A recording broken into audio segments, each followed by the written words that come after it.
Welcome to wish சமையல். எல்லாரும் எப்படி இருக்கீங்க? நல்லா இருக்கீங்களா? இன்னைக்கு நம்மளோட சேனல்ல நம்ம என்ன பார்க்க போறோம்னா கோவில் ஸ்டைல் புளியோதரை. இது எப்படி பண்றதுன்னு தான் பார்க்க போறோம். வாங்க இது எப்படி பண்றதுன்னு பார்க்கலாம். இப்போ ஒரு ஸ்பூன் போல கடலை பருப்பை போட்டுக்கலாம். இங்கே எந்த ஸ்பூன் எடுத்துக்கிறீங்களோ அதே ஸ்பூனில் ஒவ்வொரு ஸ்பூன் போல் எல்லாத்தையுமே போட்டு வறுத்துக்கலாம். இப்போ இதை நீங்கள் வறுத்துக்கோங்க. இப்போ இது லைட்டாக வறுந்துருச்சு. இப்போ இதில் ஒரு ஸ்பூன் போல் கொத்தமல்லி விதையை போட்டுக்கோங்க. போட்டு இதை நல்லா வறுத்துக்கோங்க. இப்போ இதில் ஒரு ஸ்பூன் போல் உளுந்த போட்டுக்கோங்க. போட்டு இதை வதக்கி விட்டுக்கோங்க.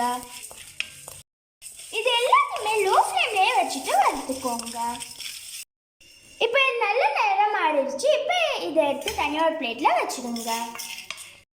இப்போ இதில் ஒரு ஸ்பூன் போல் மிளகு போட்டு லைட்டாக வறுத்துக்கோங்க.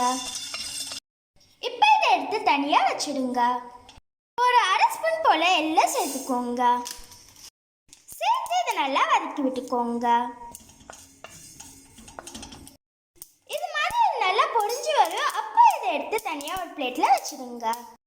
கடைசியாக ஒரு அரை ஸ்பூன் போல் வெந்தயத்தை சேர்த்துக்கோங்க. சேர்த்து இதை நல்லா வறுத்து விட்டுக்கோங்க. வெந்தயம் லைட்டாக வறுப்பட்டா போதும். இது ரொம்ப நேரம் மாறக்கூடாது. கடைசியாக கேஸ் ஸ்டவ் ஆஃப் பண்ணிட்டு 4 காஞ்ச மிளகாவை அதே சூட்லேயே வச்சு வறுத்து எடுத்துக்கோங்க. இது எல்லாமே ஆனதுக்கப்புறமா மிக்ஸி ஜாரில் போட்டு இதை அரைச்சிட்டு வந்துடுங்க. இப்போ நம்ம மசாலாவை அரைச்சிட்டு வந்துட்டோம். அடுத்ததாக ஒரு பெரிய எலுமிச்சை சைஸ் புளியை இது மாதிரி கரைச்சி வச்சுக்கோங்க. அடுத்ததாக ஒரு கடாயில் நல்லெண்ணெயை ஊற்றிக்கோங்க. நல்லெண்ணெய் கொஞ்சம் அதிகமாகவே ஊற்றிக்கோங்க. இப்போ எண்ணெய் காஞ்சிருச்சு. இப்போ இதில் கடுகு அப்புறம் உளுந்தா போட்டுக்கோங்க. கடுகு வெடிச்சதுக்கு அப்புறமா பெருங்காயத்தை இதில் போட்டுக்கோங்க. இப்போ இதில் 2 காஞ்ச மிளகாவை போட்டுக்கோங்க. இப்போ இதில் கொஞ்சமாக மஞ்சத்தூளை போட்டுக்கோங்க. இப்போ இதில் 2 ஸ்பூன் போல் நம்ம அரைச்சி வச்சிருந்த மசாலாவை போட்டுக்கோங்க.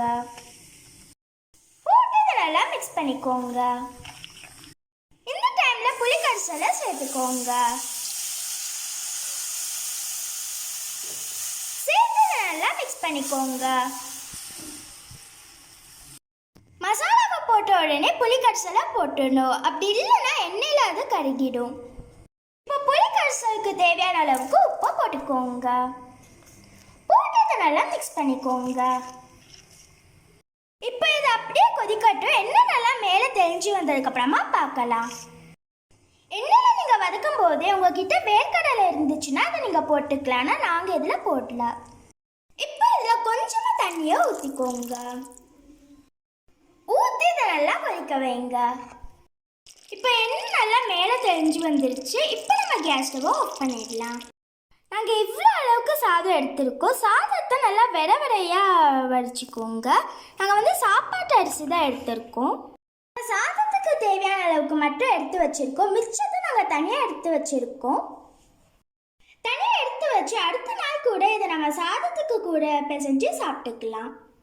இப்போ நம்ம சாதத்தை இதில் போட்டு கிளறிக்கலாம். இப்போ இதை கிளறிக்கலாம்.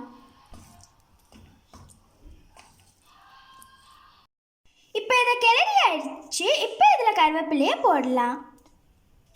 இப்போ நம்ம அரைச்சி வச்சிருந்த பொடியில் ஒரு 2 ஸ்பூன் போல் இதில் போட்டுக்கலாம். போட்டு இதை நல்லா கிளறிக்கலாம். இப்போ கோவில் ஸ்டைல் புளியோதரை சூப்பராக டேஸ்ட்டாக ரெடி ஆயிடுச்சு. இந்த ரெசிபியை நீங்களும் உங்களோட வீட்டில் ட்ரை பண்ணி பார்த்து எப்படி இருக்குன்னு மறக்காம கமெண்ட் பாக்ஸில் கமெண்ட் பண்ணுங்கள்.